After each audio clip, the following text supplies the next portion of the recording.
Isipin mo ito nga, ang ganda nga nung paliwanag ni ano dito ni Attorney Torreon. Bakit to? Ano sabi niya? Mantakin mo ang kaso na ikinaso kay Pastor Kibuloy rape. Pero kailangan i-freeze ang kanyang lahat na pera. Isipin mo mabuti yun ha. Rape ang kaso. Okay? Yan ang paninira sa kanya, rape. Yung nagsabi na ni rape daw siya, bale-balentong naman ang kanyang mga sinasabi sa hukuman. Okay? Hindi ko pwedeng i-discuss dito, pero narinig ko mismo, bale-balentong. O ibig sabihin, walang kwenta yung mga pinag-usapan. Tapos, mantakin mo ito ha, mga kababayan. Wala nang ang kwenta yung pinag-usapan doon. Rape pa yung case. Alam mo kung bakit rape? Kasi nga po, para non-bailable. Para makulong si Pastor Kibuloy. Ito pa matindi. Bakit kailangan i-freeze ang lahat ng asset ni Pastor Kibuloy?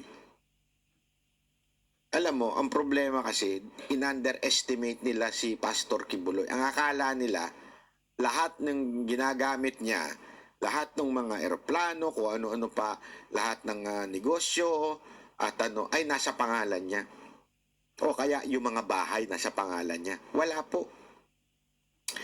Wala pong pagmamayari si pastor. Ang lahat pong ito ay nakapangalan sa kanyang mga membro. Bakit to? Kasi ito'y pagmamayari ng kingdom. Anong ibig ko sabihin? Kasi sa kanila, meron silang parang patakaran. Meron silang rules, ika nga, o meron silang pamantayan na sama-sama ang kanilang wealth. At alam mo, mga kababayan, hindi ho ito, baka akala nung iba, bakit ganun? Nanlalamang leader. Hindi. Alam niyo ho ba, ganyan po nung panahon ng Acts. Yung Acts sa Biblia.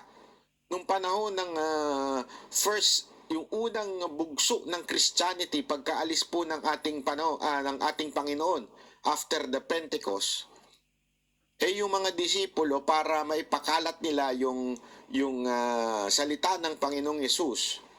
At kaya para usundin nila yung go and make disciples of all nations, ang ginawa nila, lahat po ng mananampalataya nun, they gather all their belongings together. Inilalagay nila sa iisang pondo.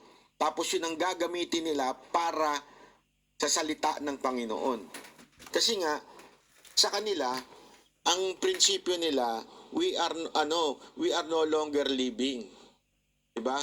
Yan yung prinsipyo ng Biblia na we are no longer live, but Christ lives in me.